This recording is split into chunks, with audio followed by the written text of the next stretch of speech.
Partons à présent dans le joli village de Saint-Émilion. Élise va nous faire découvrir un des domaines viticoles les plus atypiques de la cité avec Vincent Lignac, son propriétaire. Bonjour. Bienvenue. Merci. Le domaine du Château Gadet a la particularité d'être niché au cœur même du village, sur le haut plateau calcaire de Saint-Émilion. L'autre singularité du domaine, ce sont ces caves labyrinthiques qui, encore une fois dans cette partie de la Gironde, nous plongent dans l'histoire de France. Et voilà. Wow. On est sous Saint-Émilion. C'est un vrai gruyère en fait. Hein, Oui, alors c'est ça. c'est un peu ça. Il y a à peu près 70 hectares de galeries, grosso modo, sous le village et le vignoble. Ici, on est dans une carrière du XVIIe siècle qui correspond à la deuxième époque de construction de la maison. C'est la carrière ici qui a permis de construire la maison au-dessus. Voilà, Vraiment. exactement. Exactement. Les gens achetaient le terrain, extrayaient la pierre, construisaient la maison au-dessus et extrayaient plus de pierre pour payer la construction de la maison. Château Gadet appartient à la famille de Vincent depuis 1844. Avant que cette cave ne serve à faire vieillir de grands crus, il s'agissait donc de souterrains qui nous dévoilent aujourd'hui encore des témoignages du passé.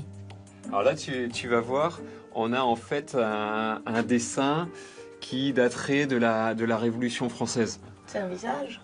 Voilà, c'est un visage de cette époque-là, cette espèce de perruque ou cette façon de se coiffer de l'époque. Donc il y a des gens qui se sont cachés ici durant la Révolution. Ouais. Dans les carrières de Saint-Émilion, on est sûr que la famille Gadet, le fils, était un député girondin. Oui. Il a été président de l'Assemblée nationale en 1792. Et bon, ils se sont retrouvés ennemis de la Révolution.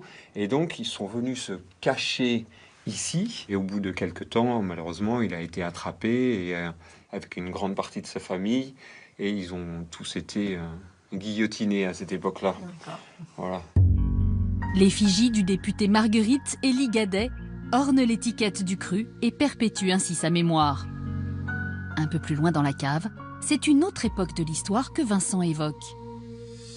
Cette partie-là, ici, il y avait une trappe dans la cuisine qui permettait d'avoir accès à la cave.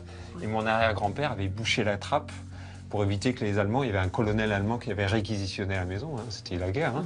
Et donc, il avait bouché et il avait planqué des bouteilles. Et puis après la guerre, il a fallu creuser un tout petit peu, mais pas trop, en fait. Hein. Tout était plus ou moins connecté à l'époque, mais avec les voisinages, on a tout muré pour éviter d'avoir...